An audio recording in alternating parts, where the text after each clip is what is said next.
taong 1966. Kabasalan, Zamboanga, Sibugay.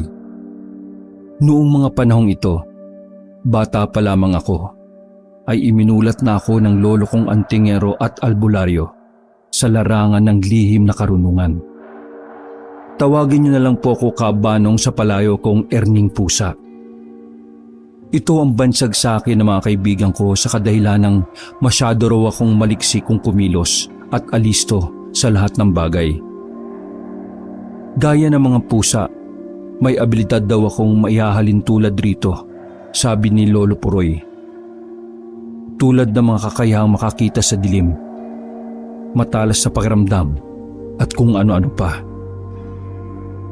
Gayunpaman, dahil sa abilidad kong yon, kung kaya naman hindi nahirapan ng lolo ko na turuan ako sa mga bagay na may kinalaman sa mga pananggalang. Gaya ng mga agimat, bertud, mutya at kung ano-ano pang pwedeng pangontra o panlaban sa mga aswang. Ito ang tatandaan mo, Erning. Dito sa atin sa Kabasalan, magkaiba ang pananaw ng mga aswang, mambabarang, mangkukulam at manlalason. Kung kaya, huwag mong ipagsawalang bahala ang abilidad ng mga ito.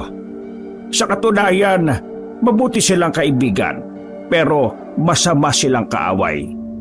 Kaya lang sa tanda kong ito ay hindi ko lubos maisip na mapapaslang ng isang dayong asbo ang ama mo. Magkakasunod na paliwanag ni Lolo Puroy habang napapabuntong hininga. Dagdag pa nito na kaya niya raw ako sinasanay sa aspeto ng lihim na karunungan at mga pananggalang ay upang hanapin ang aswang na nagngangalang Asuan. Ayon pa rito na nangyari ang pamamaslang sa aking ama nung ako'y 10 taong gulang pa lamang. Sabi pa ng lolo ko na noong mangyari ang pananalasa ng mga asbo sa mga kabundukan ng Kabasalan, kasalukuyang nangangaso ang aking ama, kung kaya naman napangibabawan ito ng mga nilalang na yon.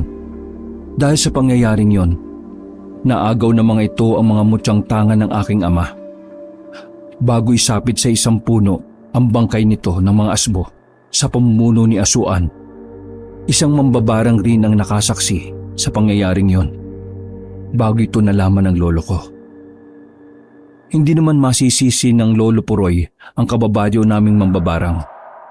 Sa kadahilan ng alam nito sa kanyang sarili na pinangingibabawan yon ng matinding takot sa mga aswang na asbo. Dahil sa aking mga narinig, sumidi ang galit ko sa mga aswang na asbo. Ipinangako ko rin sa aking sarili na kahit sa panig ng Zamboanga, hahanapin ko ang pangkat ni Asuan. Sa pagdaan pa ng mga araw, mas lalo pa akong nagpalawak ng aking kaalaman sa iba't ibang klase ng usal panlaban sa mga aswang. Inaral ko din kabanong ang iba't ibang klase ng tigalpo, gaya ng pamako, tagaliwas at kung ano-ano pa. Tama nga yan, iho. Magpalakas ka ng husto para kung sakaling dumating ang araw na makaharap kayo ni Asuan, 100% may laban ka rito. Gustuin ko mang samahan ka sa paghahanap sa pangkat ng mga demonyong yon. Hindi ko na rin magagawa dala ng aking katandaan. Magkasunod na paliwanag ng lolo ko. Dahil sa mga inilahad nito, inunawa ko na lang ang rason ng lolo ko na talagang hindi na nito kaya pang maglakbay sa malayuan. Bilang ambag nito sa aking gagawing paglalakbay sa mga susunod na araw, walang kaabog-abog nitong pinalawak ang aking kamalayan sa mundo ng mga antingero at magmumutya. Halos lahat ng pananggalang at lihim na aral sa panig ng kanan ay itinuro nito sa akin ng walang pag-aalinlangan. Sa pagdaan pa ng mga araw, naging maayos naman ang lahat. Pakiramdam ko nga sa aking sarili, tila naghalo-halo na ang lakas ng agimat, mutya at bertud ni Lolo Puroy. Tandaan mo, Erning, apo, sa iyong gagawing paglalakbay, maraming nilalang sa mga baring madaraanan mo ang susubok ng iyong kakayahan. Palagi mo ring tatandaan, iho, na hindi lahat ng aswang ay likas na masama. Sa katunayan, ang iba sa kanila ay mas pinili ang tahimik na pamumuhay. Kaya ang may papayo ko lang sa iyo, maging mapagmasid ka sa mga madaraanan mong baryo. Bumalik ka ng buhay sa piling namin ng lola aning mo. Dahil ikaw na lang ang yaman na mayroong kami. Magkakasunod na paliwanag ni Lolo Puroy. Matapos kong marinig ang mga sinabi ng lolo ko, may nahon naman akong tumango rito bilang pagsang-ayon. Kasabay nito, iginugol ko muna ang aking sarili sa pagtulong sa mga ito sa gawaing bahay at panggagamot. Maya-maya pa, pumunta muna ako ng parang para mag-araro sa aming maliit na sakahan. Subalit, habang naroroon ako sa bukid, marami-rami na rin akong nakikitang mga nilalang na hindi nakikita ng mga ordinaryong tao. Lalong-lalo na ang mga duwende, laman lupa at mga diwatang nasa anyo ng isang ordinaryong tao. Wala naman akong naging problema sa mga nilalang na yon. At sa katunayan, palihim nga akong nagtatanong sa mga ito tungkol sa mga aswang. Ayon sa mga nilalang na yon, Kaabanong, hindi raw sila gaanong nakikipag-ugnayan sa iba't ibang klase ng mga aswang, lalong-lalo na sa mga asbo. Kung may mga uri daw ng aswang ang makakatulong sa akin, yun daw ay walang iba kundi ang mga sarot. Isa raw itong uri ng aswang na hindi kumakain ng karne ng tao. At mas kilala ang mga aswang na ito sa katawagan ng taong lobo. Dagdag pa ng mga laman lupa na mapaminsala lamang ang ganong uri ng aswang sa mga alagang hayop ng mga magsasaka. Kung gusto mo talaga matunton ang kinaroroonan ng mga aswang na asbo na siyang pumatay ka mo sa iyong ama, wala kang ibang dapat gawin kung hindi hanapin ang baryo o kakahuyan na pinamumugaran ng mga sarot. Kung makukuha mo ang loob ng mga ito nang hindi gumagamit ng dahas, mas maganda yon, Erning. Puso ang gamitin mo bilang antingero. Magkakasunod na paliwanag ng laman lupa. Sa pagpapatuloy ng aking pakikipagtalakayan sa mga nilalang na yon, tumango lamang ako at mahinahong nagpasalamat sa mga ito. Sa buong buhay ko kasi, Kaabanong, simula na maging antingero ako ng aming angkan, puro mga tipikal na aswang pa lang ang aking mga nakakaengkwentro. Isa kasi sa pinakamababang uri ng mga aswang ay yung tinatawag nilang gala, na nanggagaya ng itsura ng isang ordinaryong tao para makapambiktima. Pero wala itong kahirap-hirap patahin dahil sapat na rito ang asin na may buhay na salita at isang buntot pagi na may sagradong langis ng albularyo. Hindi gaya ng ibang aswang na may mataas na abilidad na kaya magpalit-palit ng mga anyong hayop, gaya ng mga bangkilan, asbo, sarot, danag, aniningaw, at kung ano-ano pang uri ng mga aswang na lumilipad sa himpapawid at gumagapang sa kalupaan. Madali kong natutunan ng mga bagay na yon sa matatandang antingero sa aming baryo. Sa kung papaano kumilala ng mga aswang. Kung kaya naman, nang matapos ang aming mga ginagawa sa bukid, kaagad naman akong nagpaalam sa mga kaibigan kong duwende at laman lupa. Sa pagbagtas ko nga sa daan pauwi sa aming pamamahay, ay may nakasalubong akong lalaki na nanlilisik ang mga mata sa katirikan ng araw, na tila ba hindi ito gagawa ng mabuti, na kahit ano pa mang oras yon ay pwede itong sumalakay sa isang tao.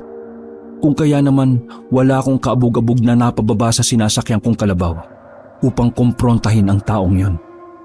Tanga ng aking sundang, laking gulat nito nang humarang ako sa kanyang daraanan habang nagwiwika ako ng, Kaibigan, tirik na tirik ang araw pero maaga kang palaboy-laboy sa baryo namin ah. Matindi na ba ang nararamdaman mong gutom at tila kumakalam na ang sikmura mo? Patanong kong bati. Tigilan mo ako, Erning. Kilala kitang antingero ka. Apo ka ni Puroy, manggagamot at wala akong masamang pakay sa lugar na ito. Dahil maniningil ako ng utang sa isang tao. Maring tugon ng lalaking yon. Walang masamang pakay, pero maniningil ka ng utang sa isang kababaryo namin. Sa makatuwid, ganun din yon at may masamang pakay ka pa rin sa baryo namin. Binabalaan kita, kaibigan. Kung ano man o sino man ang pakay mo, kalimutan mo na. Baka gusto mong magkasubukan pa tayo rito. Magkakasunod kong tanong at paliwanag. Maya-maya pa, bigla naman itong napatitig sa akin nang makita nitong humigpit ang hawak ko sa aking sundang. Habang pabulong ako nagpapakawala ng buhay na salita sa hangin. Kung kaya naman, pagalit itong sumagot sa akin ng, Mukhang nakahanda kang itaya ang sarili mong buhay para sa isang tao na hindi mo naman kaano-ano. Aalis ako sa lugar na ito, pero hindi nangangahulugan yan na natatakot ako sa iyo. Yan ang hirap sa inyo mga antingero. Nakapag-aaral lang kayo ng kaunting kalaman sa aspeto ng lihim na karunungan. Akala nyo kung sino na kayo? magkakasunod na paliwanag ng taong yon. Matapos makapagsalita ang lalaking yon, hindi na ito tumuloy sa kanyang pupuntahan at tumalikod na lang sa akin. Habang naglalakad dito papalayo sa aking kinaroroonan, nakita ko pang napapasulyap yon sa kanyang likuran. Kaya naman nabatid ko sa aking sarili, nahahanap lang yon ng tiyempo para bumalik. Hindi man ngayon, pero maaaring sa mga susunod na araw. Nang masiguro kong nakalayo na ng husto ang taong iyon, at saka pa lang ako nagpatuloy sa aking paglalakad, hila-hila ang aking kalabaw. Makalipas pa ang ilang minuto, narating ko na ang aming pamamahay at agaran ko nang sinabi kay Lolo Puroy ang aking mga nasilayan sa bukid. Gayon din ang aswang na gala na aking nakasalubong sa daan. Sabay wika nito ng, Kahanga-hanga ang aswang na yung nasa lubong, Erning Apo. Mantakin mong tirik na tirik ang araw nagpapalaboy-laboy ito sa baryo natin. Ibang klase talaga ang aswang ayon. Wala nang pinipiling oras at araw. Lalabas at gagala sila kung anong oras nila naisin. Pero alam mo, Apo, ang mga aswang na yon hindi lalabas sa kanilang pugad ng walang dahilan. magkakasunod na paliwanag ng lolo ko. Matapos kong marinig ang mga paliwanag ni Lolo Puroy, walang sabi-sabi naman akong napaisip sa inilahad ng nilalang na yon nang masalubong ko ito. Inisip ko tuloy na maaring may nakaalitan yon sa aming baryo o dili kaya'y may nakuhang pag-aari nito na gusto niyang bawiin. Gayunpaman, ipinakibit balikat ko na lang ang pakay ng nilalang na yon dahil batid ko sa aking sarili na makikita pa naman kami ng aswang na yon sa mga susunod na araw. Makaraan pa ang mga araw habang nagmumuni-muni ako sa aming bakuran. Dahil katatapos ko lang na magtrabaho sa bukid, nang muli ko na namang maalala ang pangkat ni Asuan. Kasabay nito ang pag-alala ng mga elementong laman lupa at duwende tungkol naman sa pangkat ng mga sarot. Kaya naman walang kabog-abog akong nagtanong sa Lolo Puroy kung totoo bang hindi kumakain ng karne ng tao ang mga aswang na yon. Nang marinig naman ng lolo ko ang aking mga katanungan, walang pagdadalawang isip naman itong nagwika sa akin.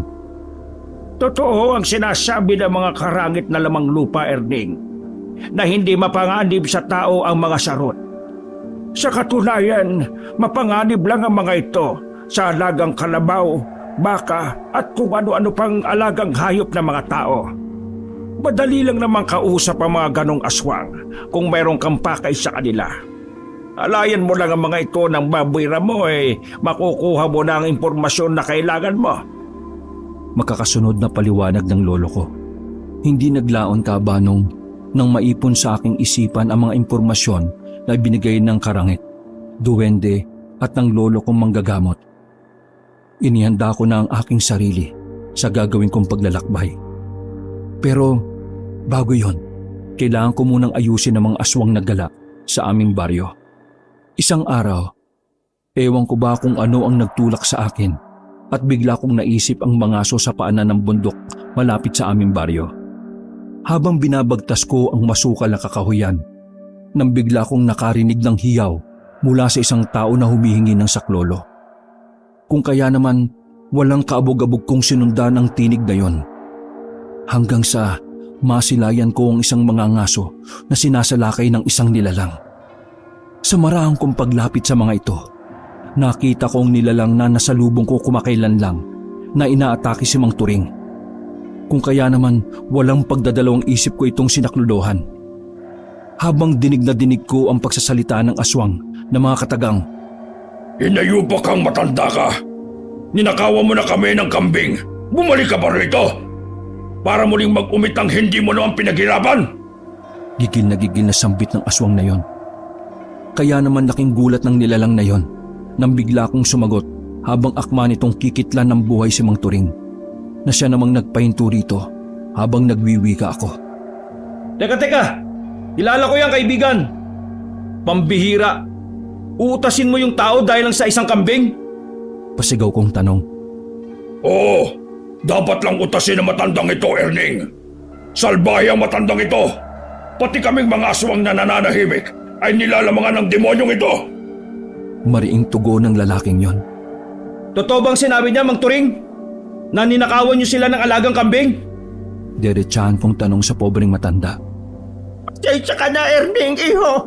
Nagipit lamang ako, kaya ako nagawa mga bagay na yon. Alam kong mali ang aking ginawa at humihingi ako ng kapatawaran. Papalitan ko naman ang kambing ni Kanor. Bigyan niya lang ako ng sapat na panahon. Kilala ko ang lolo mo, iho. Hindi ako likas na magnanakaw. Tugon na paliwanag ni Mang Turing. Dagdag pa nito na nagkasakit lang daw ang kanyang anak at dala ng labis na kalituhan kung kaya nagawa niyang pagnakawan ang mga aswang. Dahil sa mga narinig ni Kanor, may nahon naman ako nakipag-usap rito ng lalaki sa lalaki. Nangako rin ako rito na papalitan ko na lang ang ninakaw na kambing ni Mang Turing. Kapalitang kondisyon na hindi ito mananalasa sa aming baryo. Hindi naglaon nagwika naman si Kanor ng mga salitang inaasahan ko na sabay sabi ng, Siguraduhin mo lang ang pangako mo, Erning. Iginagalang ko ang inyong angkan. Pero kapag pag-aari na namin ang ninakaw, ibang usapan na yon. Mariing paalala ni Kanor. Lalaki akong kausap, Kanor. Gaya niyo mga aswang, ang isang magiting na antingero ay may isang salita. Ngayong araw, babalik ako dalang aking pangako. Tugon kong paliwanag. Hindi naglaon. Kinuha ng aswang ang nahuling baboy ramo. Kinuha ng aswang ang nahuling baboy ramo ni Mang Turing at inakay ko naman ito palabas ng kakahuyan. Nung araw ding yon, bago tumalikod ang araw sa kalupaan, nagpaalam ako kay Lolo Puroy na ibibigay ko ang isa sa mga alaga naming kambing kay Kanor. Kasabay ng paglalahad ko rito ng makatwirang dahilan kung bakit ko ipapaubaya ang isa sa aming mga alagang kambing. Naintindihan naman ng lolo ko ang aking pagpapasya. Kung kaya naman pumayag rin ito ng walang pag-aalinlangan. Nung araw ding yon, Kaabanong, personal kong pinuntahan ang pugad ng mga aswang na gala at ibinigay ko kay Kanor ang aking pangakong kambing. Pero bago ko umalis sa pugad ng mga aswang, binigyan ako nito ng isang bertud. Tanggapin mo ito, Erning. Malaki ang may tutulong niyan sa iyong paglalakbay. Naway matagpuan mo ang iyong hinahanap. Huwag kang magtaka kung alam ko ang mga bagay na nais mong gawin. Dahil unang pagkikita pa lang natin, batid ko nang may mabigat kang laban na haharapin. Magkakasunod na paliwanag ni Kanor. Kaya naman, kalmado lang akong tumango rito. Tanda ng aking pagsang-ayon. Kasabay ng mahinahang kong pagpapasalamat sa bertud na ibinigay sa akin ng mga aswang na gala. Matapos kong matanggap ang bertud ng mga aswang na gala, dito na ako nagdesisyon na hanapin ang pangkat ni Asuan. Tanga ng aking malawak na kaalaman sa aspeto ng lihim na karunungan at buhay na salita. Inipon kong lahat ang mga kalasag, pananggalang na mutya, agimat at bertud na ipinadala ni Lolo Puroy. May agam-agam man sa isipan ng lolo ko, subalit nangako ko rito na mapapanagot ko ang aswang na pumaslang sa aking ama. Kung kaya naman bago ko lisanin ang aming baryo, may nahon naman akong pinaalalahanan nito ng mga ilang bagay tungkol sa gagawin kong paglalakbay. Habang marami itong nagsasalita ng mga katagang, Ipangako mo sa akin, Erning, apo, na kahit ano pa mang mangyari, babalik ka sa amin ng buhay. Naniniwala ko sa kakayahan mo, apo, na matutuntun mo ang pangkat ni Asuan. Darating ang araw na kikilalanin ka sa baryo natin bilang mahusay na antingero. Makakasunod na paalala ng lolo ko. Tanga ng pananampalataya ko sa Diyos, inalis ko sa aking isipan ng salitang awa para sa mga nilalang na nasa panig ng kaliwa. Suntok man sa buwan ng lakad kong yon, pero naniniwala ako na gagabayan ako ng yumao kong ama. Halos lahat ng baryong nadaanan ko, Kabanong, hindi po pwedeng walang antingero at albularyo akong nakakausap. Kasabay nito ang pagkalap ko ng mga dagdag na impormasyon tungkol sa bugad ng mga sarot. Sa pagpapatuloy ng aking paglalakbay at pagdapo sa isang liblib na baryo, laking gulat ko naman nang pagtinginan ako ng mga residente roon na parabang lalamunin ako ng buo mula ulo hanggang paa. Mang, mukhang isa kang manlalakbay at parang may hinahanap kang kung sino mang nilalang sa baryong ito. Baka may tutulong ako sa iyo. Huwag ka mag-alala, iho. Walang bayad ang magtanong. Kesa naman paikot-ikot ka sa baryo namin at nakakailang sa mga taga rito ang ganyang estilo mo. Magkakasunod na paliwanag at tanong ng lalaking yon. Nang maramdaman ko ang bumabalot na presensya sa matandang humarang sa aking daraanan, at saka ko palang nasiguro na hindi yun isang aswang.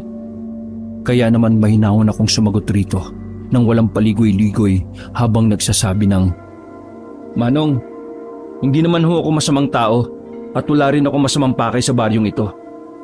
Ang totoo niyan, may isang pangkat na mga aswang akong hinahanap. Baka sakaling may maibigay kayong impormasyon para makalis na ako sa lugar na ito." Makasunod kong tugon at paliwanag. Dahil sa aking mga sinabi, ngumisi lang naman ito sa akin, habang diretsahan akong sinagot nito nang walang pag-aalinlangan. Kasabay ang pagbigas nito ng mga katagang gumulat sa aking kamalayan. Pangkat na mga aswang baka mo. Ikinalulungkot ko, iho. Pero nasa maling baryo ka. Ang baryong dinapuan mo ay pugad ng mga talisman na may malalim na aral sa pagpapanday ng mga agimat at armas. Magkasunod na paliwanag ng matandang yon. Dagdag pa nito na kung aswang ang aking pakay sa kanilang lugar, 100% walang magtatangkang manalasa doon dahil siguradong titimbuang ang mga ito kapag nalaman ng mga talisman na yon na may namumugad na aswang sa kanilang baryo. Matapos kong marinig ang mga sinabi nito, walang pag-aalinlangan naman akong pinatuloy nito sa kanyang tahanan. Ayon rito, siya daw si Mang Gaspar, ang panday at maglililok ng mga agimat sa anyo ng isang medalyon. Kaya naman aminado rin ako sa aking sarili na nakaramdam ako ng kapanatagan sa piling ng isang panday. Dagdag pa ni Mang Gaspar na handa raw siyang tulungan ako upang makalap ang mga impormasyon na kailangan ko. Subalit, mangyayari lang daw ang mga bagay na yon kung tapatan kong ilalahad rito kung ano ang malalim kong dahilan, kung bakit ko hinahanap ang mga sarot. Kaya naman, wala rin akong pagpipilian kung hindi sumang-ayon sa nais nitong mangyari. Erning, iho, maaari kitang tulungan sa mga impormasyon na kailangan mo. Kung sasabihin mo sa akin ang pakay mo sa mga sarot na aswang. Wikang tanong ni Mang Gaspar. Ang totoo po niyan, Mang Gaspar, napatay ng mga aswang na asbo ang aking ama. Kaya nagre-rebelde akong makahanap ng isang sarot. May mga karangit na rin ako nakausap at aswang na gala na ang mga sarot lang daw ang pwedeng makapagdala sa akin sa taong hinahanap ko. Ilang taon na ang nakakalipas. Magkasunod kong paliwanag. Matapos kong mailahad ang tungkol sa pangkat ni Asuan, ang aswang na nakapatay sa aking ama, kalmado naman itong sumagot sa akin ng mga salitang pumukaw sa aking atensyon habang nagsasabi ito ng, Kung pangkat talaga ng mga asbo ang hinahanap mo, harapan ko nang sasabihin sa iyo na hindi sila madaling hanapin o lapitan dahil sa taglay nitong abilidad bilang dambuhalang aso. Kung malapitan mo man ang mga ito, marapat lang na may bertud ka ng mga aswang na gala upang sa gayoy maitago mong iyong tunay na wangis at presensya ng isang antigero. Pero dahil desidido kang managot si Asuan sa pagkamatay ng iyong ama, may pupuntahan tayong baryo na minsan ng pinamugaran ng mga asbo. Magkakasunod na paliwanag ni Mang Gaspar. Gayunpaman, bilang pag-iingat sa bertud na ibinigay ni Kanor, walang pagdadalawang isip ko itong inilim sa kausap kong panday at antingero. Sabi kasi ng lolo ko noong bago ko umalis sa aming baryo. May mga bagay daw na kung minsan ay hindi na kailangan pang sabihin sa mga taong ngayon. Ngayon ko lang nakilala at nakasama. Kaya naman pinag-ingatan kong mabuti ang bertud ng mga aswang na gala. Habang nasa puder ako ni Mang Gaspar, bahagya akong pinakiramdaman ang galaw ng mga tao sa baryo nito. Sa bawat araw na dumaraan, naging maayos naman ang lahat. Pero lingid sa aking kaalaman, may mga alipin palang aswang ang matandang antingero ang naglilingkod rito ng palihim. Isang gabi, habang nagmumuni-muni ako sa labas ng bahay ng matandang antingero, nang makarinig ako ng kakaibang huni ng ibon sa gabi. Walang ano-ano'y biglang lumabas si Mang Gaspar sa kanyang pamamahay at marahang tumayo sa bakuran habang nananatiling walang imik. Ilang minuto pa ang nakalipas, nakita ko na lang na may dumapong ibon na kulay itim sa braso nito nang itaas niya yon. Base sa aking mga nakikita, kinakausap ito ng matandang antingero habang nagwiwika ng mga katagang. Mabuti naman at naalala mo ako, kaibigan. Sa katunayan kailangan ko ang tulong mo. Nais kong iparating mo sa pangkat ng mga danag na darating ako sa kanilang baryo sa mga susunod na araw. Mariing giit ni Mang Gaspar sa ibon na yon. Sa paglipad ng ibon na yon, kapansin-pansin sa mga mata nito ang kapulahan na halos kulay dugo na. Kung kaya naman, mahinawan akong nagtanong kay Mang Gaspar kung anong klase ng ibon ang dumapo sa kanyang braso. Erning, iho, ang ibon na nasilayan mo ay isang kikik. Alipin ko ang mga nilalang na yon at pinaglilingkuran nila ako ng tapat. Sa katunayan, iho, maraming pakinabang ang mga kikik sapagkat maaari kang magpadala ng mensahe sa mga ito sa iba't ibang baryo na pugad ng mga aswang. Magkakasunod na paliwanag ni Mang Gaspar. Dagdag pa nito na ang mga kikik ay isang uri ng mga aswang na nasa anyo ng isang itim na ibon. Inilalabas lang daw ang mga nilalang na yon, ang kanilang wangis bilang aswang kapag may mga taong naghihingalo at malapit ang panawan ng buhay. Dahil sa aking mga narinig, aminado ko kabanong sa aking sarili na marami pa palang klase ng aswang ang bibihirang masilayan ng isang ordinaryong mata ng tao. Makalipas ang tagpong yon, napapaisip na naman ako tungkol sa sinabi ni Mang Gaspar sa kikik na dadayo raw kami sa pugad ng mga danag. Nung una, inakala kong ordinaryong tao o pangalan ng baryo ang danag. Pero nagkamali ako, kabanong.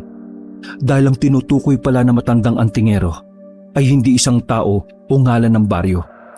Bagkus, isa rin itong uri ng mga aswang na mapanganib sa isang inosenteng tao. Subalit ayon sa matandang kumupkup sa akin, wala naman raw akong dapat kabahala sa pangkat ng danag. Naniniwala kasi ito na hindi basta-basta sumasalakay sa isang tao ang mga aswang na yon nang walang kadahid-dahilan. Erning, iho, handa ka na bang makita ang iba't ibang klase ng aswang? Sa susunod na araw kasi, nais kong dumapo tayo sa pugad ng mga danag. Alam mo na, baka sakaling may isa sa mga ito ang makapagturo sa kinaroroonan ng mga sarot. Wala namang masama kung magbabaka sakali tayo, hindi ba? Paliwanag ni Mang Gaspar. Nasa inyo po yan, Mang Gaspar. Kilala kayo ng mga aswang na yon at alam niyo po ang kanilang abilidad. Kaya lang, ang iniisip ko po, baka pagdating natin roon magulantang ang mga ito. Siyempre, kapag nagulantang ang mga nilalang na yon, 100% mag-ahamon ng mga ito ng isang duelo. Yan po ang paalala ng lolo puroy ko. Yan po ang paalala ng lolo puroy ko sa akin na ang isang pabor na maaari kong hingin sa isang aswang ay dumadaan muna sa isang duelo. Paliwanag ko. Nang marinig nito ang aking mga sinabi, tumitig lang naman ito sa akin mula ulo hanggang paa. Sabay wika ng mga katagang gumulat sa aking kamalayan. Habang kalmadong sumagot siya ng, Sa tingin ko naman, iho, hindi ka nagpakadalubhasa sa pag-aaral at magpapalawak ng lihim na karunungan. Kung isa kang mangmang na antingero, hindi ba? Bilang maglililok ng mga agimat, piling mo siya ang tangan mo sa iyong paglalakbay at iilang sandata Tama bang hinuha ko, iho? Makakasunod na tanong at paliwanag ni Mang Gaspar. Kaya naman napangiti lang ako rito. Para makuha ko ang aking ninanais sa mga danag, inihayag ko na ang aking sarili sa kung papaano makipagduelo sa mga nilalang na yon. Sa pagdaan pa ng mga araw, tinuruan ako ni Mang Gaspar sa aspeto ng pisikal na kumbate gamit ang dala kong mutyang ngipin ng kalabaw. Kung gusto mong magtagumpay sa mga danag, gamitin mo ang mutyang ngipin ng kalabaw na tangan mo. Suntukin mo ang punong yon hanggang sa mabali ang katawan nito. Mariing paalala ni Mang Gaspar. Sabay turo sa isang puno sa kanyang bakuran. Nung una, nag-aalangan akong suntukin ang punong yon sa kadahilanang baka hindi ko magawa ang utos nito. Kung kaya naman, walang kaabog-abog akong nilapitan nito, sabay marahan na bumulong ng, Walang imposible sa isang antingero na buo ang loob at determinado na makuha ang kanyang dinadais. Kapag hindi mo napatumba ang punong yan, ibig sabihin lang yan na hindi ka pa handang humarap sa pangkat ni Asuan. Mahinahon na bulong ni Mang Gaspar. Maya-maya pa, ibinikis ko sa aking bewang ang mutyang ngipin ng kalabaw at humarap sa punong yon. Gamit ang aking kamao, walang puknat ko itong pinagsususuntok hanggang sa tuluyan ko yung naibuwal sa lupa. Maging ako man, Kabanong, sa aking sarili, ay nagtataka rin kung bakit hindi ako nakaramdam ng sakit at pagod sa aking mga kamao. Matapos sa mga pangyayaring yon, napatayo naman sa kanyang inuupuan si Mang Gaspar habang napapangiting nagsabi sa akin ng mga bagay na, Kahanga-hangang abilidad mo, Erning. Isang patunay lang yan na kaya mong makipagsabayan sa mga demonyo. Bukas na bukas, iho, dadapo na tayo sa baryo ng mga danag. Papuring bati ni Mang Gaspar. Para sa mga hindi nakakaalam, ang mga aswang na danag ay hindi kumakain ng karne ng tao at laman loob. Sa katunayan, maihahalin tulad ng mga ito sa isang vampira na palaging uhaw sa dugo ng tao. Sa umaga, bibihirang maglakad-lakad ang mga ito sa katirikan ng araw, sa kadahilanang malabo ang mga mata nito. Pero sa tuwing tumatalikod ang araw sa kalupaan, masyadong agresibo ang mga aswang na ito at napakatalas ng kanilang pandama. Mula sa paningin, pandinig at pangamoy.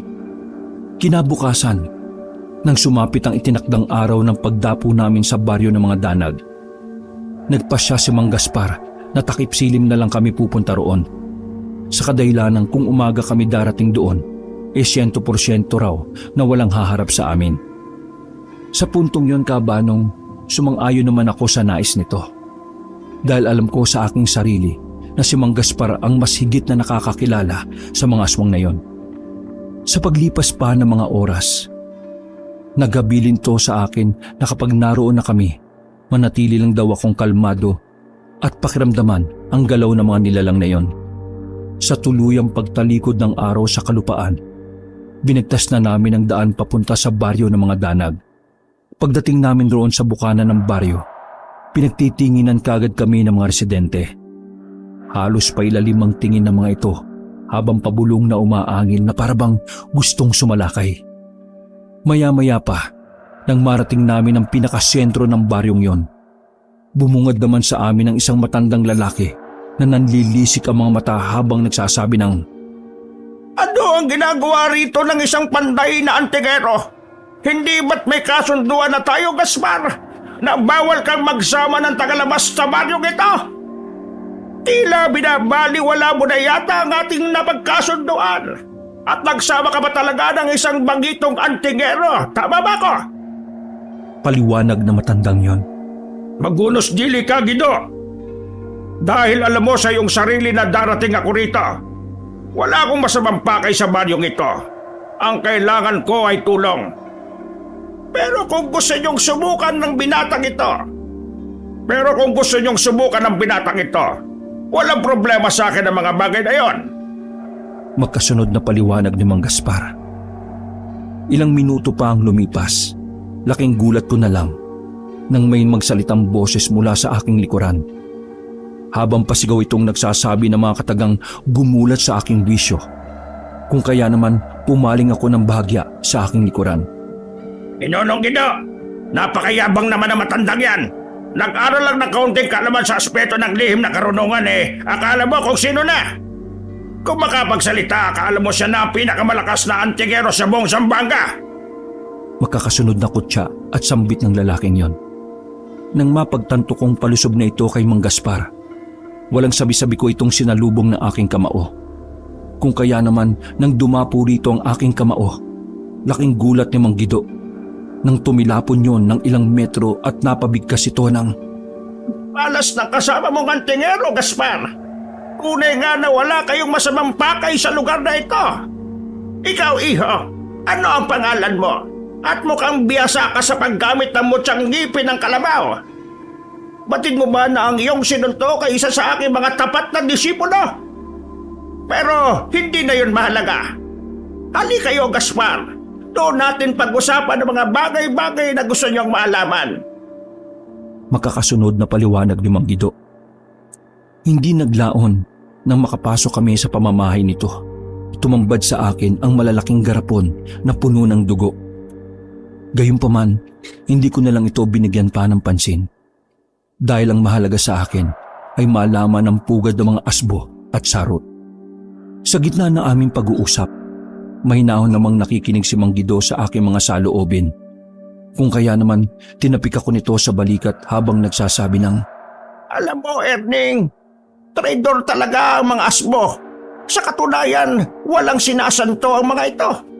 Kahit mga kapwa nila aswang pinapatay ng mga yon, basta tumaliwas sa kanilang paniniwala. Mariing paliwanag ni Mang Guido. Dagdag pa nito na isang malupit na pinuno raw si Asuan at wala itong pinipiling antingero o albularyo. Basta nakaharang sa kanyang daraanan, hindi ito magdadalawang isip na pumatay ng tao.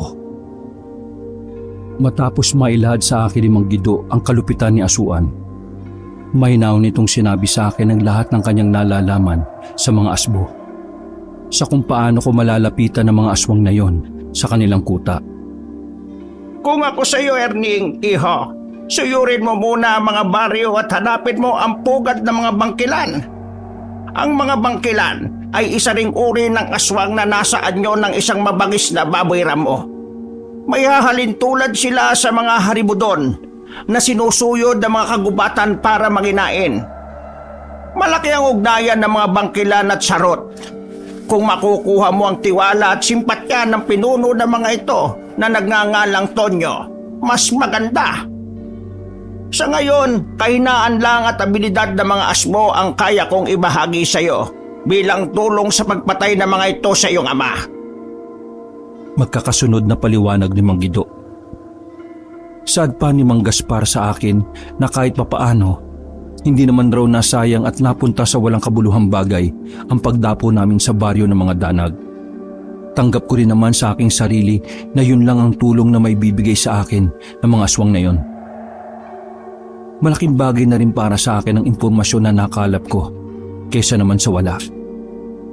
Kung kaya naman bago kami umalis sa baryong pugad ng mga danag, walang pagdadalawang isip na naghabilin si Mang Guido sa kanyang mga disipulo.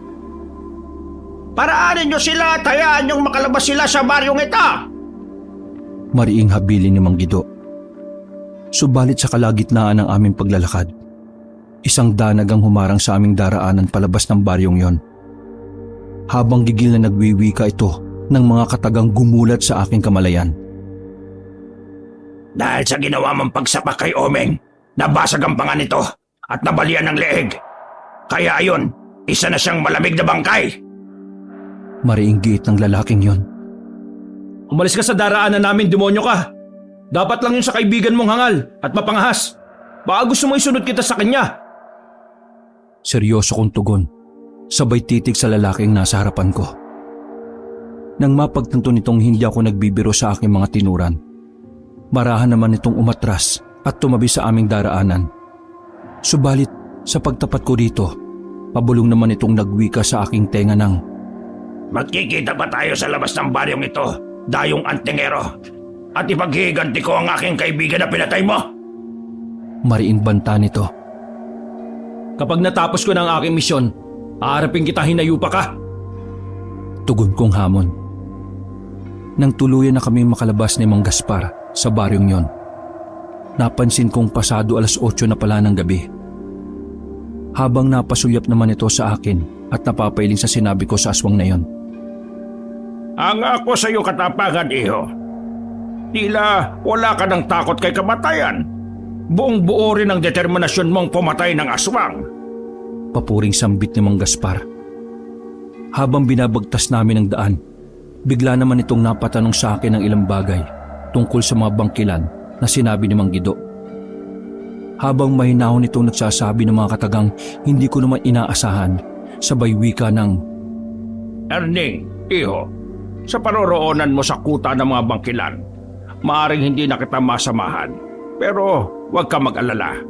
Pagagabayan kita sa mga alaga kong kikik. Huwag ka mag-alala, iho. Dahil malaki ang may tutulong nila sa iyo. Sila rin ang magiging tagapaghatid ng mensahe sa akin sa mga gagawin mong paglalakbay. Paliwanag ni Mang Gaspar.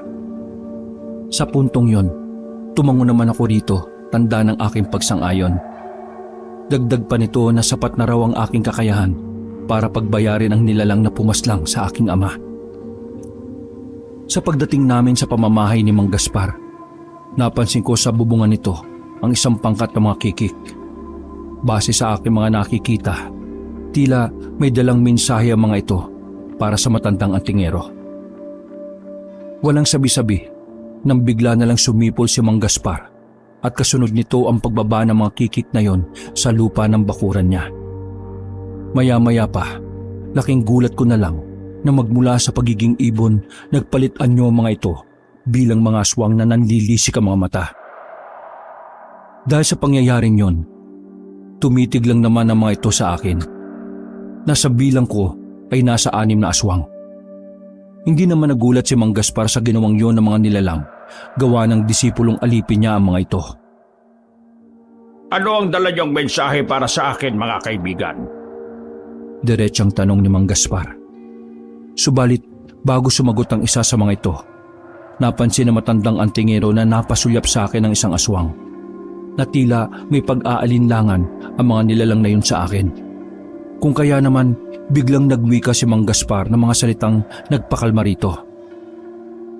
Huwag kang matakot sa kanya, Rodrigo, dahil kaibigan ko ang binatang yan at hindi siya isang kaaway. Sa katunayan, hindi kayo ang pakay niya. Bagkus, tutulungan natin siya sa kanyang planong pagiganti sa pangkat ng mga asbo. Paliwanag ni Mang Gaspar. Yun nga po ang aming sadya rito sa inyo, Mang Gaspar. Dahil may sigalot na namumuo sa pagitan ng bangkilan at sarot. Lumikas na rin sa isang baryo mga bangkilan at nagtayo ng komunidad sa isang masukal na kakahuyan na sakop ng lugar na iyon.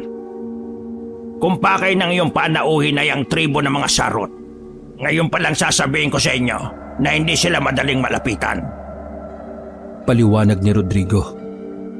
Dahil sa mga inilahad ng kikik na yon, aminado ko sa aking sarili na nakaramdam ako ng pagkadismaya. Sa puntong yon, bigla akong napaisip kung sino ang aking uunahing puntahan, kung ang mga bangkilan ba o sarot. Erning, iho, huwag kang panghinaan ng loob dahil lang sa mga sinabi ng disipulo kong aswang. Tandaan mo, iho, gaya nating mga tao, walang masama sa isang nilalang na nasa panig ng kaliwa ang magsabi ng katotohanan. Higit sa lahat, kung ito'y para na rin sa iyong ikabubuti. Isa pa, maigi na rin ang ganito dahil nalaman natin ang mas maaga ang kaganapan sa mundong ginagalawan ng mga aswang. Paliwanag ni Mang Gaspar. Matapos kong marinig ang mga sinabi nito, kalmado naman akong tumango rito bilang pagsang-ayon.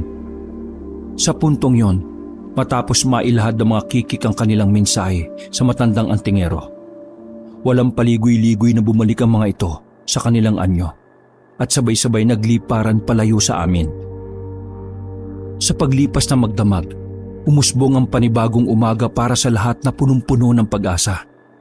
Subalit ang mga inilahad ng aswang na yon noong nakalipas na gabi ay hindi mawaglit-waglit sa aking isipan. Kung kaya naman, kinausap ko ng masinsinan si Mang Gaspar habang katatapos lang nitong magluto ng aming agahan. Nang marinig nito ang aking mga sinabi, Sumang-ayon naman ito sa aking pasya na hanapin ang pangkat ng mga bangkilan. Buo na pala ang pasya mo, iho. Bueno, kailan mo ba gustong lumakad? Para naman kahit papaano maihanda ko na ang mga gamit na kakailanganin mo. Diretsang tanong at paliwanag ni Mang Gaspar. Kung maaari ho sana sa darating na araw ng Biyernes.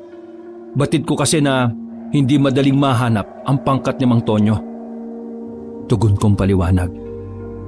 Hindi naglaon nang marinig nito ang araw ng aking paglalakbay. Marahan itong tumayo sa kanyang kinauupuan at pumasok sa kanyang silid.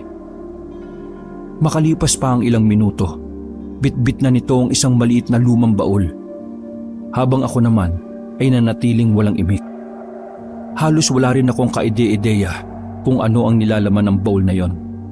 Kung kaya naman nang ipatong ito sa lamesa na matanda, marahan itong binuksan ng baul sa aking harapan. Walang sabi-sabing inilabas nito ang isang bagay na balot ng telang itim habang dahan-dahan itong binubuklat. Maya-maya pa kabanong, tumambad sa aking harapan ang isang punyal na gawa sa purong tanso na halos may bahid pa ng mga natuyong dugo. Ayon kay Mang Gaspar, isa raw yung mutya ng kampana na nasa anyo ng metal na pinanday niya ng mahabang panahon upang maging punyal.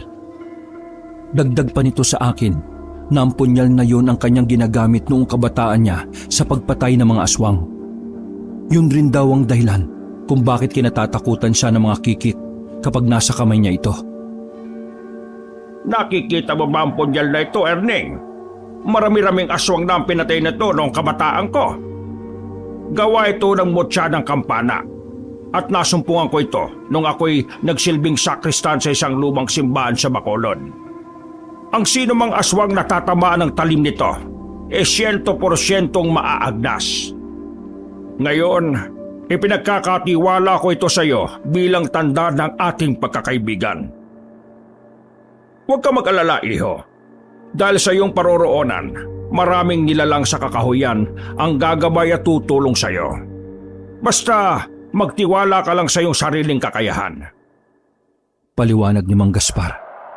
Makakaasa po kayo na pag-iingatan ko ang punyal na inyong pinanday sa loob ng mahabang panahon. Nagpapasalamat rin ako sa inyo dahil sa dinami-rami ng taong nagtatangan ng lihim na karunungan. Kayo talaga ang nakalaan na tutulong sa akin para sa minimithi kong paghiganti. Magkasunod kong tugon at paliwanag. Dahil sa mga tinuran nito, aminado ako sa aking sarili na naantig ako sa matandang antingero. Bukod kasi sa kinupkup ako nito, hindi ko rin may pagkakaila ang mga kabutihang naitulong nito sa akin simula nung araw na dumating ako sa kanilang baryo. Sa pagdaan pa ng mga araw, naging maayos naman ang lahat at gaya ng aking mga nakasanayan sa poder ni Mang Gaspar, patuloy pa rin naghahatid ng balita ang mga kikik na alipin nito. Sa pagpapatuloy sa aking pananatili sa poder ng matandang antingero, laking gulat ko naman nang inihanda nito ang mga dadalhin ko sa aking pag-alis. Isang araw mula nun, naihanda ko na ang aking sarili at ang mga pabaon na gamit ni Mang Gaspar. Hindi naglaon kaabanong sumapit na nga ang itinakdang araw ng aking paglalakbay sa masusukal na kakahuyan ng gubat. Habang binabagtas ko ang daan, napansin ko na lang sa himpapawid na sinusundan ako ng mga kikik na nagliliparan. Tila naging mata ko na ang mga ibon na yon sa mga hinahanap kong pangkat ng aswang sa bundok. Sa pagpapatuloy ng aking paglalakad, inabot na ako ng gutom sa daan at nakaramdam na rin ako ng pagod. Kaya naman walang patumangga akong gumawa ng isang bitag para sa mga ligaw na hayop upang maibsan ang nararamdaman kong gutom. Matapos kong gawin ang mga bagay na yon, pansamantala muna akong natulog. Ilang oras pa ang nakalipas, bigla naman akong nagising dahil sa malakas na huni ng mga kikik. Isang hudyat yon na may paparating na nilalang sa aking kinaroroonan. Maya-maya pa, tumambad sa aking harapan ng 3 kalalakihan na pawan ng dilisik ang mga mata. Titig na titig sa akin ang mga ito habang pabulong na umaangil sabay sabi ng, Sino ka man lalakbay at ano ang pakay mo sa lugar na ito? Hindi mo ba alam na kinamumuhian namin sa lugar na ito ang mga mangangaso. Kaya kung isa ka sa kanila, papatayin ka na namin. Ang gaya mong nilalang ay abusado sa mga likas na yaman ng bundok na ito at walang karapatang mabuhay. Kakainin na lang namin ay inaagaw pa ng mga gaya niyong mga ngaso. Paliwanag na matandang yon. Kung kaya naman, walang pagdadalawang isip kong sinugot ang mga paratang nito na hindi ako mangangaso at hindi ako isang likas na masamang tao. Tapatan ko ring sinabi sa mga ito na napatpad lang ako sa kanilang teritoryo dahil sa isang misyon. Teka. Ano ba pinagsasasabi niyo mga ngaso? Napadaan lang ako sa lugar na ito dahil may nahanap akong pangkat ng mga aswang. Mariin kong paliwanag. Aswang baka mo? Pwes, teritoryo ito ng mga gaya naming aswang na aniningaw. Kung hindi mo alam ang aming pinagmulan, sasabihin ko sa iyo na kami ang mga aswang sa bundok. Ngayon, sabihin mo, ano bang pangkat ng mga aswang ang hinahanap mo, manlalakbay? Tanong at paliwanag na matandang yon. Kung kaya naman, walang pagdadalawang isip kong inilahad sa mga ito na ang aswang na aking hinahanap ay ang pangkat ng mga bangkilan. Nang marinig nito ang aking mga sinabi, mahinahon naman itong nagsalita ng mga katagang gumulat sa aking kamalayan. Ang pangkat na hinahanap mo ay pinamumunuan ni Tonyo. Ilang kilometro pa ang lalakbayin mo bago mo matunton ng mga ito. Isang paalala lang manlalakbay. Mabalasik ang mga bangkilan at nahaharap sila ngayon sa isang sigalot kontra sa mga sarot. Sa katunayan, kaya kami paikot-ikot sa lugar na aming nasasakupan upang siguraduhin na hindi kami madadamay sa kahit ano pang sigalot ng mga aswang na yon na may matinding hidwaan sa isa't isa. Paliwanag na matandang yon. Dahil sa aking mga narinig, kalmado naman akong humingi ng paumanhin sa mga ito. Hindi dahil sa natatakot ako sa mga nilalang na yon, kung hindi dahil sa nagambala ko ang mga ito. Kasabay ang pagkakaroon ng agam-agam sa isipan ng mga ito na isa akong mga ngaso. Nang makuha ko ang simpatya ng mga nilalang na yon, sumang-ayon naman ako na sumama sa kanilang komunidad. Sa pagbagtas namin ng daan, narating ko ang lugar ng mga ito sa isang liblib na kakahuyan. Sa bukana pa lamang ng lugar na yon, kabanong, tumambad na sa akin ang pangunahing kinakain ng mga ito, na pawang mga ligaw na hayop sa kagubatan. Ito ang aming komunidad, manlalakbay. Hindi kami kumakain ng karne ng tao. Bagkus, puro karne ng hayop. Wala rin kaming balak manalasa ng mga baryo. Bilang pinuno ng mga aniningaw, alam ko sa aking sarili na kahit kailan, hindi kami tatanggapin ng umiiral na lipunan ng mga tao. Siya nga pala, manlalakbay. Pasensya ka na kung pinaratangan kitang abusadong mga ngaso. Akala ko nung unay nag-iisa ka lang sa iyong paglalakbay, pero nagkamali ako dahil may mga kikik ka palang kasama. Paliwanag ng nagpakilalang si Manong Arsing. Tapatan ring inilahad nito sa akin na pwede akong manatili roon hanggang kailan ko gustuhin. Dagdag pa nito na wala sa ugali ng isang aniningaw ang mangyanggaw ng kanilang panauhin. Kung kaya naman, aminado ako sa aking sarili na totoo mga sinasabi nun sa akin ni Lolo Puroy at Mang Gaspar, na hindi lahat ng mga aswang na makakatagpo ko sa aking paglalakbay ay likas na masama at marahas sa mga antingero. Dahil tulad ng mga ordinaryong tao, may pusong busilak rin ang iba sa mga tao na marunong magpahalaga sa buhay ng isang tao. Dito ko rin naintindihan na ang ugali ng mga aswang na kapag wala kang ginagawang masama sa mga ito, 100% hindi ka rin nila gagawa ng masama. Makalipas pa ang 2 araw na pamamalagi ko roon sa poder ni Manong Arsing, binigyan ako nito ng isang bertud ng aniningaw. Dagdag pa nito na ang bertud na yon ay nagtataglay ng doble-dobling kabal o yung kunat ng balat sa katawan. Kung kaya naman ang pagkupkop sa akin ng mga aswang na aniningaw ay labis ko rin ipinagpasalamat kay Manong Arsing. Kaya nang maihanda ko na ang aking sarili, buong-buo na rin ang loob kong harapin ang mga aswang na may kaugnayan kay Asuan. Sa pag-alis ko sa poder nila Manong Arsing, patuloy kong sinuyod ang kagubatan. habang sina Rodrigo naman ay nasa anyo ng isang ibon na nagsisilbing mata ko sa himpapawid. Kung kaya naman, kampante rin akong maglakbay para matunto ng kuta ng mga bangkilan. Halos lahat ng madaanan kong bungang kahoy sa gubat ay ginagawa kong pamatid gutom sa aking paglalakad. Palagi ko ring inilalagay sa aking isipan ang mga habilin na matandang aniningaw. Nasa loob ng kagubatan, maraming mababangis na nilalang ang susubok sa aking kakayahan at katatagan bilang antingero. Sa puntong yon, Kabano, napapaisip rin ako sa aking sarili dahil kahit papaano may mabubuti pa ring nilalang sa panig ng kaliwa ang tumutulong sa akin. Kasabay pa nito ang pagbibigay sa akin ng bertud at sandata na magagamit ko sa aking haharaping laban.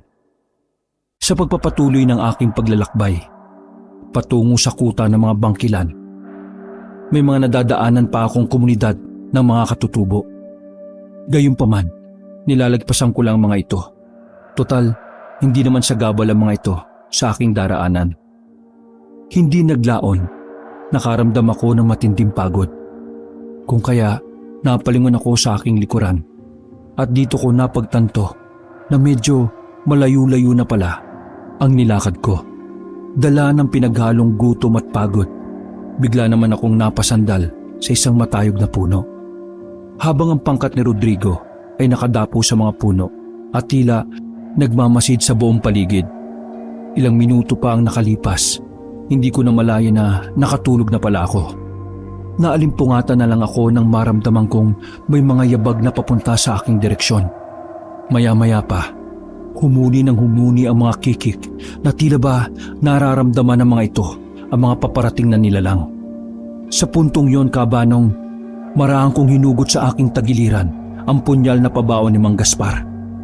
Habang sina Rodrigo nooy lumapag sa lupa at nagpalit anyo bilang mga aswang na nanlilisik ang mga mata. Nakatitig ang mga ito sa isang direksyon at tila naghihintay sa kung ano ang mga susunod na kaganapan. Kaya naman dahan-dahan akong napatayo sa aking hinihigaan, sabay sigaw sa paligid. Kung sino ka man, kayo mga demonyo kayo na nagtatago sa dilim, mas makabubuting lumabas na kayo! Huwag niyo akong subukan, mga iho-diputa kayo! Maring kong sigaw habang maigpit kong hawak ang aking punyal. Maya-maya pa, isa-isang lumabas sa talahiban ang 4 na dambuhalang baboy ramo na pawang nanlilisik ang mga mata. Kasabay ang paghalinghing ng mga ito habang tumutulo sa bibig nito ang malapot nilang laway. Batid ko rin sa aking sarili na hindi ordinaryong baboy ramo ang nasa aming harapan ng mga oras na yon. Ilang minuto pa ang lumipas, bumungad naman sa akin ang isang nilalang na may wangis na katawan ng tao. Subalit ang pagbumuka nito ay kagaya rin ng isang baboy ramo. Ang labis ko pang ipinagtaka, Kabanong, na kapag sasalita ang nilalang na yon ng dialekto ng mga tao habang nagtatanong ito ng mga katagang, Ano ang ginagawa niyo sa lugar na ito? Kung ipinadala kayo rito ni Asuhan, sa makatuwid, magkaaway tayo! Mariing tanong at paliwanag ng nilalang na yon. Nagkakamali ka, kaibigan! Hindi kami kaaway at isa akong antingero at sila ang mga kikik na gabay ko sa paghahanap ng mga sarot at asbo. Kung hindi ako nagkakamali, nagmula kayo sa pangkat ng mga bangkilan sa ilalim ng pamumuno ni Mang Tonyo. Makakasunod kong tugon at paliwanag. Matapos marinig ng nilalang na yon ang aking mga sinabi, bumalik ang mga kasama nito sa kanilang orihinal na anyong aswang na katawan ng tao. Dagdag pa nito na ang lugar na kinaroroonan namin ay malapit-lapit na sa kanilang kuta. Maya-maya pa, inanyayahan ako ng bangkilan na yon na nagngangalang Makaryo upang makilala ko ng personal ang kanilang pinunong pinagsisilbihan. Paglalahad pa nito, na kaya sila nag-iikot sa mga lugar na malapit sa kanilang kuta ay upang siguraduhin na walang asbo o sarot ang nagmamanman sa kanila. Ayon pa kay Makaryo na kaya sila nag-aklas taliwas sa pamumuno ni Asuan sa kadahilanang ayaw na nilang pumatay ng tao. Kung kaya naman nang gawin nila ang kanilang pag-aaklas dito, pinatay ng mga sarot ang iba nilang kasama. Dagdag pa nito sa akin na binihag rin ng mga yon ng iilan sa kanilang mga kasamahan upang gawing alipin. Kaya naman naghahanap sila ng makakatuwang sa gagawin nilang pagsalakay upang mailigtas ang iilan nilang kasama. Tamang-tama ang pagdating nyo, Erning. Dahil may makakasama na kaming antingero at pareho lang ang ating layunin na lipulin ang pangkat ng mga asbo at sarot. Mariing giit ni Macario habang binabagtas namin ang daan. 2 sarot ang sumulpot kung saan at bigla kaming sinalakay ng mga ito. Kapwa naglalaway ang mga yun na parang hayok na pumatay ng antingero at bangkilan. Ano, Macario? Akala mo ba ligtas na ang kutaan yung mga bangkilan? Baka nakakalimutan mong baboy ka na di hamak na mas mataas ang abilidad namin sa inyong matunto ng mga traidor na gaya ninyo. Magkakasunod na sambit ng sarot na yon. Kaya naman nang mapaling sa amin ni Rodrigo ang paningin ng nilalang na yon, pasigaw naman itong nagwika ng mga katagang gumulat sa aking bisyo habang dinuduro-duro kami nito. Ayo! Sino naman kayo mga demonyo kayo? Kaisa ba kayo ng baboy ramo na ito na mga walang kwentang aswang? Patanong na sambit ng sarot na yon. Sa katunayan, kayo talaga ang pakay ko at tamang-tama lang ang dating ninyo dahil matagal nang nangangati ang palad kong pumatay ng demonyong kagaya ninyo! Tugon kong paliwanag. Masyado kang mayabang! Pwes, tignan natin ang galing mong hayop ka! Gigil na sambit ng sarot na yon. Walang sabi-sabi, sumenyas ako kina Rodrigo at Macario na huwag silang makikialam sa duelong kakaharapin ko laban sa mga aswang na iyon. Ilang minuto pang nakalipas, kinuha ko sa aking bulsa ang bertud ng mga aniningaw at inilagay ko ito sa ilalim ng aking dila. Kasabay pa nito ang paggugot ko ng punyal na pabaon ni Mang Gaspar na gawa sa mutya ng kampana na may katamtamang haba ang sukat. Binikis ko rin sa aking bewang ang mutyang ngipin ng kalabaw na may lakas ng 3 toro. Sa pagsalakay ng 2 aswang na yon, nanatili lamang akong kalmado sa aking kinatatayuan at hinayaan ko ang mga ito sa kung ano ang kaya nilang gawin sa akin. Sa pagtama ng mga kuko nito sa aking dibdib, laking gulat ng mga nilalang na yon na wala man lang akong tinamong pinsala sa katawan. Kasabay ng pagwika ko na mga katagang gumulat sa mga ito habang nakangisi. Ha? Yung ba ang pinakamalakas yung pag-atake? Ha? Mahinang-mahina ang opensang ginawa nyo! Pwes, humanda kayo! Ako naman ang aatake at pupugutan ko kayo ng ulo mga demonyo kayo! Magkasunod kong tugon. Sa isang iglap lang, napangibabawang ko ang 2 aswang na yon at nang mahawakan ko ang mga ito, laking gulat ni Macario nang paisa-isa kong inundaya ng saksak ang mga ito, sabay tarak ng aking punyal sa leeg ng 2 sarot. Sa tuluyang paghiwalay ng ulo ng mga ito sa kanilang katawan, walang sabi-sabi kong isinabit sa mga magkahiwalay na puno ang mga ulo ng 2 aswang na yon upang magsilbing babala sa mga sarot at asbo ng mga has na kalabanin ako. Hindi ko sukat akalain na ganun pala kalakas sa mga tinatangan mong pananggalang at sandata, Erning! Mantakin mo, 2 sarot magkasabay mong pinatay at pinugutan ng ulong walang pag-alinlangan! Sambit ni Macario. Hindi naglaon, nagpatuloy na kami sa paglalakad papunta sa kuta ng mga bangkilan. Makailang minuto pa ang nakalipas, narating din namin ang pugad ng mga ito. Sa bukana pa lang ng lugar na yon, hindi may pagkakaila na organisado ang galaw ng mga aswang na naninirahan doon.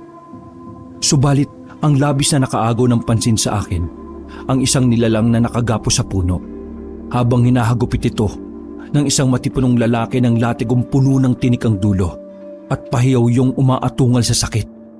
Tama na! Itigil mo na ang ginagawa mong demonyo ka! Mga Yudipota kayo, mga bangkilan! Mga traidor! Kapag nakawala ko rito, uubusin ko kayo, mga hinayupa kayo! Mata lang ninyo ang walang latay, mga lintik kayo! Makakasunod na sambit ng nilalang na yon. Sa pagpapatuloy ng aking panonood sa nilalang na nakagapos, hindi ko maiwasan ang mapangiti dahil sa mga pinagsasasabi nitong walang kabuluhan.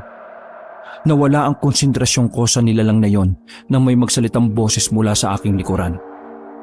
Macario, sino sila? At bakit ka nagsama ng mga tagalabas? Baka mamaya'y pakawala ang mga yan ni Asuan para ubusin ang ating lahi. Patanong na bati na matandang yon. Nagkakamali po kayo, Pinunong Tonyo. Siya po si Erning, isang antingero at manlalakbay. Gaya natin, hinahanap rin niya ang pangkat ni Asuan. Sa katunayan, habang binabagtas namin ang daan papunta rito sa kuta natin, may nakaengkwentro kaming 2 sarot. Si Erning po ang pumatay sa mga ito at pinugutan niya ng ulo. Paliwanag ni Macario. Nahanga ang abilidad at tapang mo, iho. Sa makatuwid, isa kang antingero na may gabay ng mga kikik. Matagal na panahon na rin nung huli akong makatagpo ng isang antingero na may gabay ng aswang. Paliwanag ni Mang Tonyo. Sa puntong yon, tumango lamang ako sa mga pinagsasasabi ng matandang yon. Kasabay ang pagtatanong ko rito ng ilang bagay tungkol sa nilalang na kanilang binihag. Mang Tonyo, sino naman ang nilalang na yon at bakit nyo siya pinahihirapan ng gusto? Diretsahan kong tanong, sabay turo sa nilalang na yon. Siya ba? Si Loleng. Ang nilalang na yan, isa yang sarot na aswang at tagapaghatid ng mensahe. Binihag namin siya bilang kapalit ng mga kasama naming hawak ng kanilang pinuno. Alam ko rin na kapag napiga namin ng demonyong yan, kusa nitong ituturo ang kinaroroonan ng kanilang pugad. Kung gusto mong malaman ang kinaroroonan ng mga yan at ang pugad ni Asuan, ipinauubaya ko na siya sa iyo, Erning. Paliwanag ni Mantonyo. Hindi naglaon. Marahan ko itong nilapitan upang tanungin ang ilang bagay tungkol sa kanya mga kasamahan. Habang lumalapit ako dito, Kabanong, bigla naman yung naghamon ng isang duelo para sa kanyang kalayaan.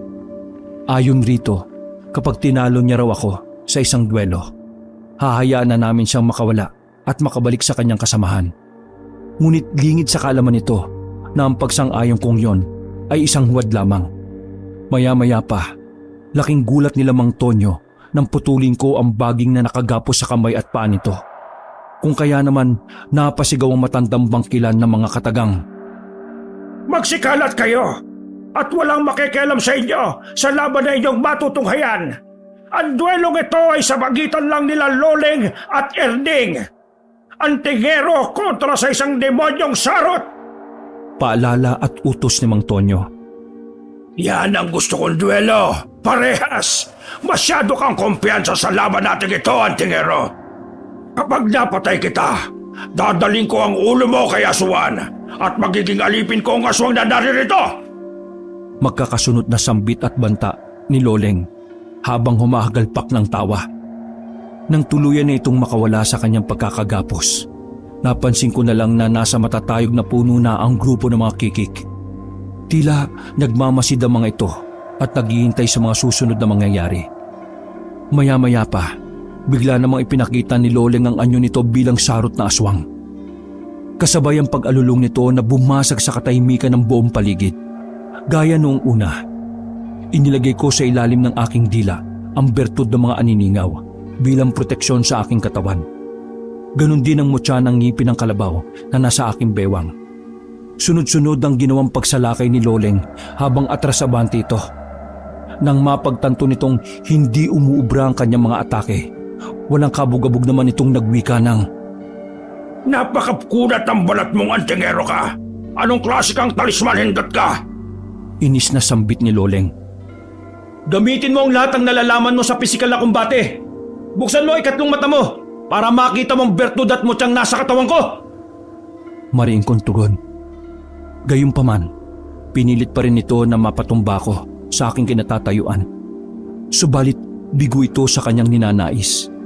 Kaya naman para hindi na tumagal pa ang aming labanan, ginamit ko na ang malapusa kong paggalaw at napangibabawang ko si Loleng ng walang kahirap-hirap. Laking gulat nito nang salubungin ko ang mga pag-atake niya ng aking kamao. Kung kaya naman tumilapon ito ng ilang metro gamit ang lakas ng 3 toro. Hindi pa man ito nakakabangon sa lupa sa lakas ng suntok ko. Laking gulat na lang nito nang mapunta ako sa kanyang likuran habang nakatutok ang aking punyal. Teka, Erning, magunos dili ka. Huwag mo akong patayin. Pangako, ibibigay ko sa iyo ang impormasyon na kailangan mo. May pamilya ako, parang awa mo na. Usap, buhayin mo ko. Baybayin mo lang ang daan na yon. Madaraanan mo na ang kuta namin na malapit sa isang balon. Paliwanag at pakiusap ni Loleng. Yun lang ba ang alam mo? Sumagot ka! kung ayaw mong isabit ko sa isang puno ang pugot mong ulo? Patanong kong tugon. Mayroon pa, Erning. Masyado ka namang apurado. Ang pangkat ng mga asmo ay wala rito sa kabundukan kung hindi nasa isang liblib na baryo sa panan ng bundok at nababalot yun ng sabulag. Kaya pakawalan mo na ako. Pakiusap. Dagdag pang paliwanag ni Loleng. Nang marinig namin ang mga inilahad ni Loleng, bagya naman akong napasuyap kay Mang Tonyo. Sa pagtango nito sa akin, isang hudyat yon ng kamatayan nito. Kung kaya naman napabulong ako dito ng mga katagang hindi nito inaasahan. Salamat sa impormasyon, Loleng. Isa kang magiting na aswang. Pero tanga ka. Dahil ipinanganak akong sinungaling. Akala mo ba bubuhayin pa kitang demonyo ka? Pwes, nagkakamali kang hayop ka. Magkakasunod kong sabi, sabay laslas sa liig nito. Hanggang sa humiwalay ang ulo nito sa kanyang katawan.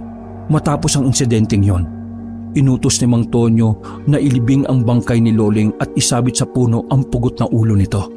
Yun ay bilang babala sa mga mangangahas na pumasok sa kanilang teritoryo. Nung araw ding yon, nagsagawa kami ng isang pagpupulong. Ang kalahati ng mga bangkilan ay sasama sa amin at ang iba ay maiiwan para bantayan ang mga batang aswang. Sa pagtalikod ng araw sa kalupaan, binaybay na namin ang daan papunta sa kuta ng mga sarot na itinuro ni Loleng.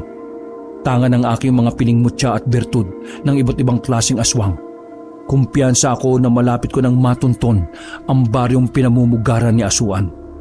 Kaya naman nang marating namin ang kuta ng mga sarot, bagya akong nakiramdam sa galaw ng mga ito. Habang dinig na dinig ko ang ingay ng mga tambol. Upang makalapit ako sa mga ito, ginamit ko ang bertud na galing kay Kanor. Aminado rin ako, Kaabanong, na namangha ako sa bertud ng mga aswang na gala. Dahil hindi lang wangis na mga sarot ang kaya kong gayahin, kung hindi pati ang abilidad ng mga ito na maging isang taong lobo. Sa pagpapatuloy ng pakikisalamuha ko sa mga sarot, napansin kong inaamoy-amoy ako ng ilan sa mga ito.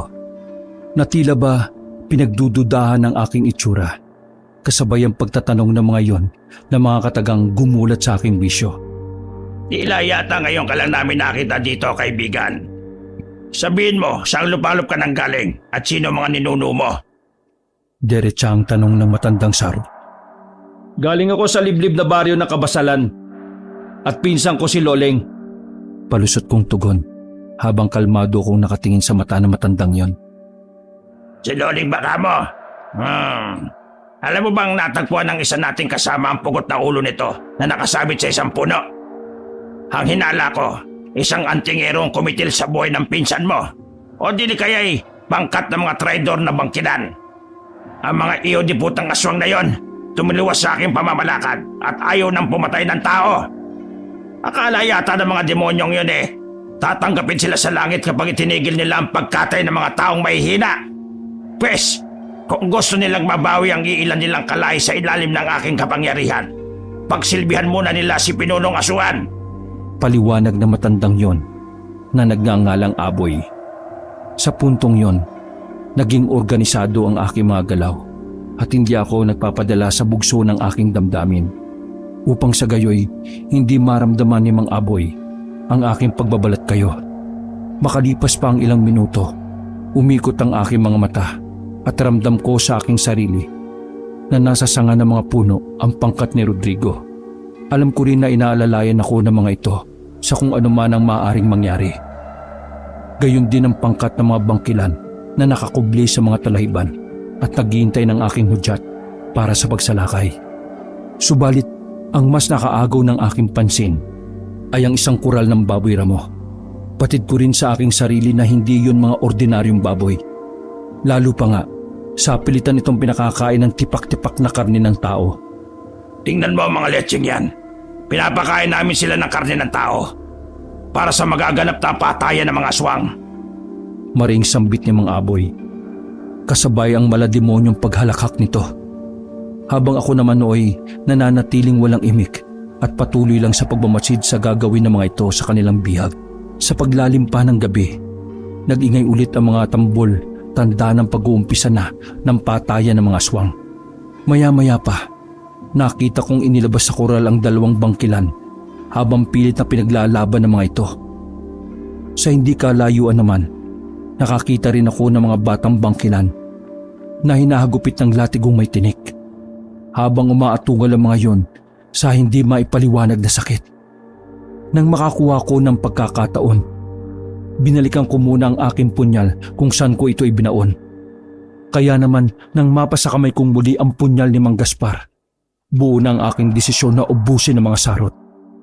Sa pag-uumpisa ng labanan ng dalawang bangkilan, natuon ang atensyon ng mga sarot sa mga ito.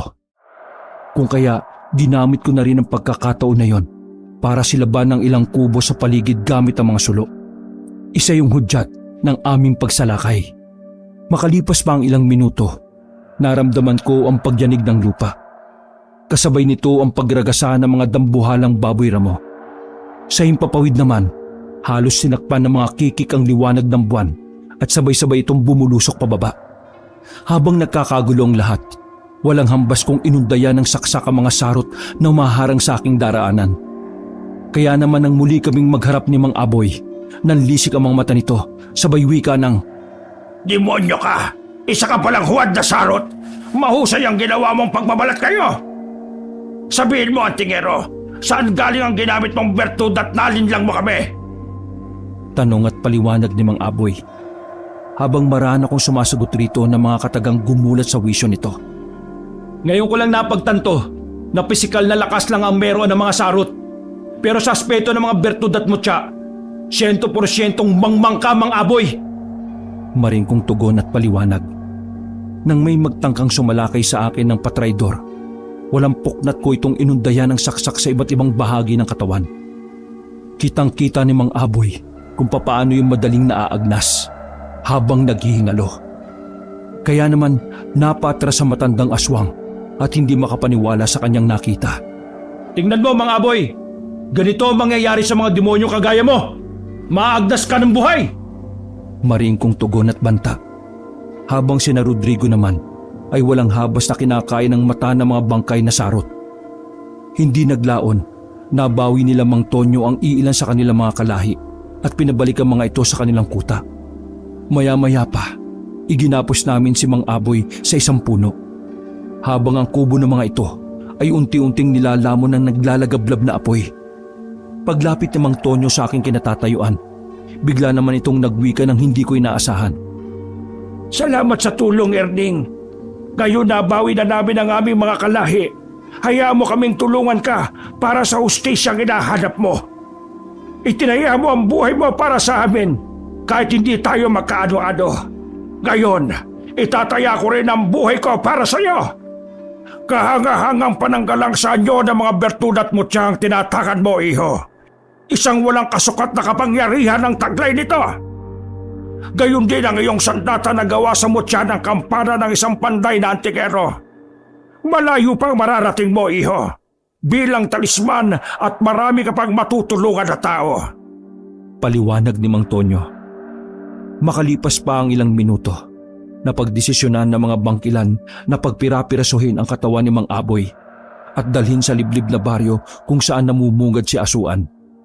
Matapos ang insidenteng yon, nagpatuloy na kami sa paglalakad patungo sa isang liblib na baryo. Maaari bang utusan kong isa sa mga kikik na kasama mo, Rodrigo? Kung maaari sana, ipaalam mo kay Mang Gaspar na patungo na tayo kay Asuan. Mariin kong pakiusap. Basta para sa iyong kapanatagan, makakarating ang utos mo, Erning. Ako na mismo ang pupunta roon. Sa pagbabalik ko, makikita mo ang tunay na wangis ni Mang Gaspar. Mariing tugon at paliwanag ni Rodrigo. Sa pag-alis ni Rodrigo, nagpatuloy lang kami sa aming paglalakbay. Hanggang sa matumbok namin ang paanan ng bundok na sinasabi ni Loleng. Sa puntong yon, nagbalat kayong tao ang mga kasama kong aswang habang nagkukubli kami sa mga matataas na talahibhan. Sa hindi kalayuan, inilapag ko ang pirapirasong katawan ni Mang Aboy na nasa malaking bayong, kung saan agaw pansin ito para sa mga aswang na mapapadaan roon. Maya-maya pa, habang nakatuon ang tingin ko sa bayong, nasilayan ko ang isang dambuhalang aso. Kasabay nito, pumasok yon sa nag-iisang kubo habang kagat-kagat nito ang malaking bayong. Gamit ang aking ikatlong mata, nakita ko ng malinaw ang tunay na wangis ng kubong yon na isa palang tarangkahan ng baryo. Narito na tayo sa baryong sinasabi ni Loleng, ang pugod ng mga asbo na pinamumunuan ni Asuan. Maring kong sambit.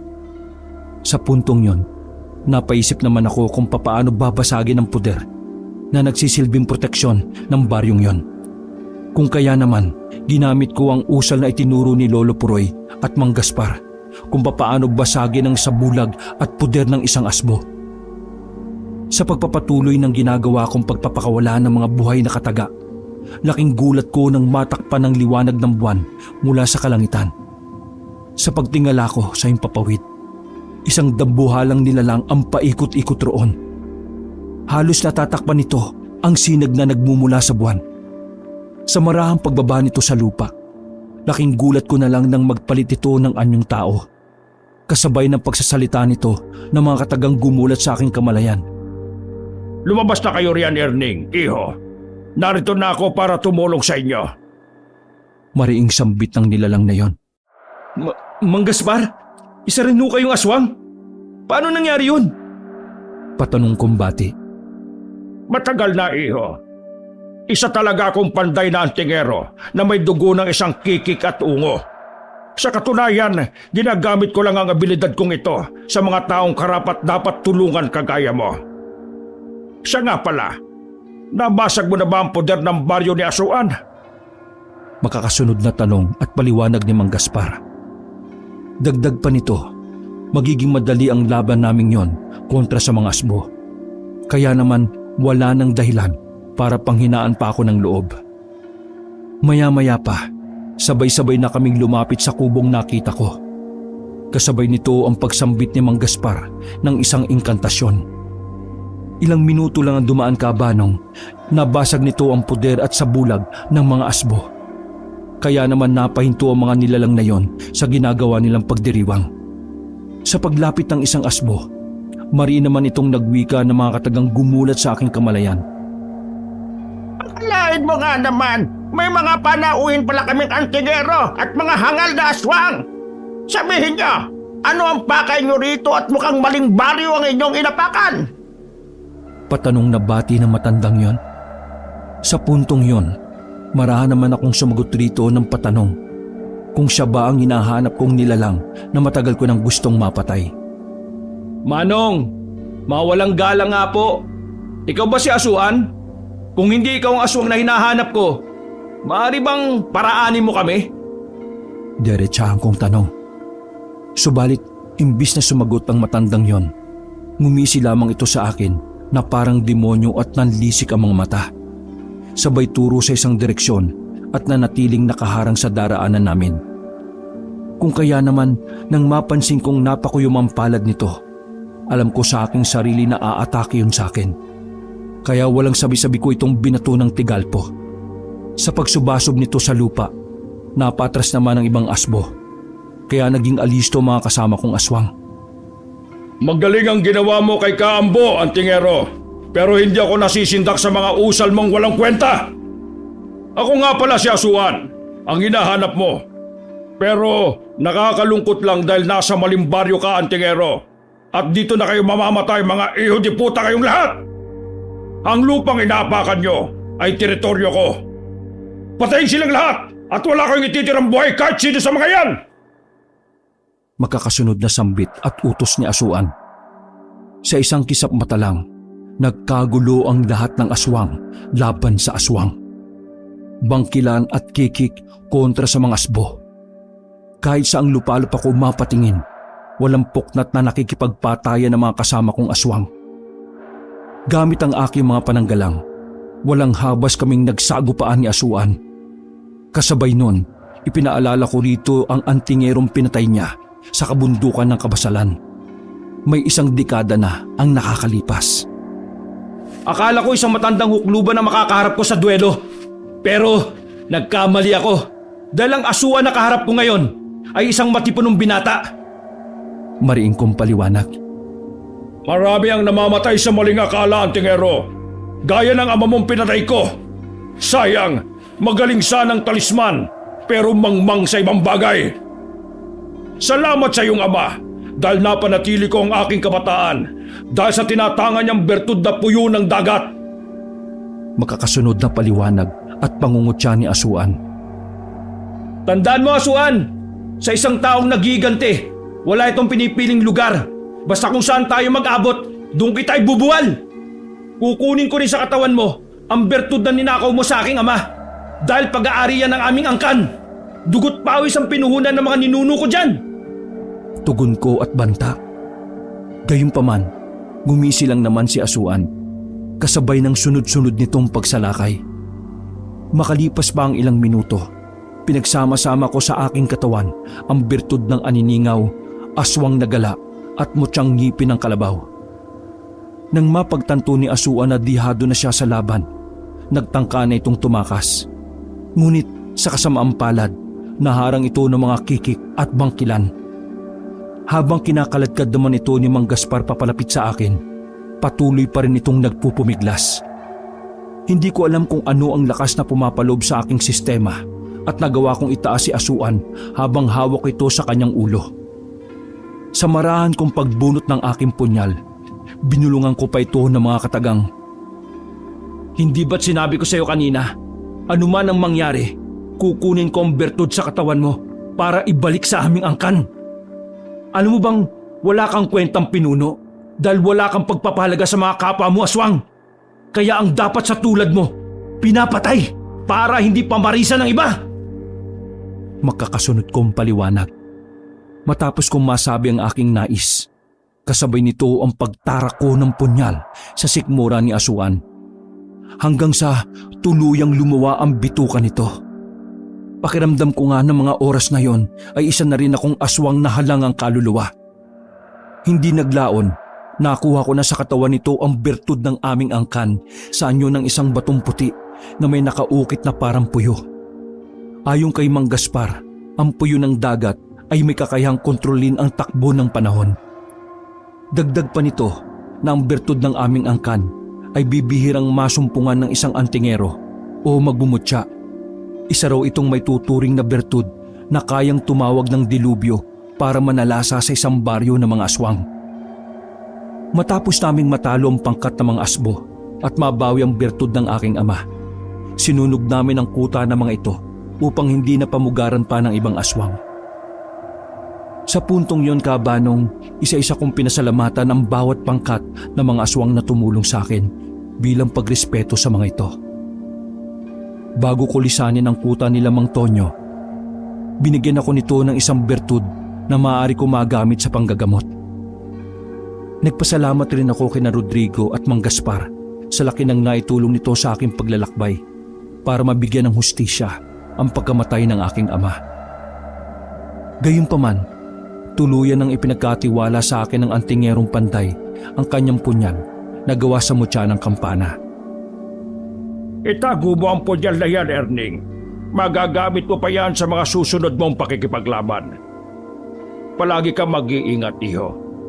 Kung may problema ka, huwag kang mag-atubiling lumapit. Bukas ang pamamahay ko para sa mga gaya mong antingero na may busilak na puso. Paliwanag ni Mang Gaspar. Sa pagbagtas ko ng daan pabalik sa aming baryo, dinaanan ko pa rin ang mga aniningaw. Gaya ng aking inaasahan, kusang ipinagkatiwala ni Manong Arsing sa akin ang bertud ng kanilang angkan. Sa mahaba-haba kong paglalakbay, narating ko rin ang aming baryo. Aminado rin ako sa aking sarili na malaki ang ipinagbago ng itsura ko, dala ng aking mahabang paglalakbay. Salamat naman sa Diyos, Erning, apo, at ibinalikan niya ng buhay sa amin. Hindi na kita tatanungin sa ginawa mong paglalakbay dahil kita naman sa itsura mo na marami kang natutunan. Patanong na bati ni Lolo Puroy. Matapos itong makapagsalita sa akin, ibinigay ko rito ang bertud ng puyo ng dagat na ninakaw ni Asuan sa aking ama, na nagsilbing mitya ng buhay nito. Kung kaya naman nang makita yun ng lolo ko, ngumiti lang naman ito.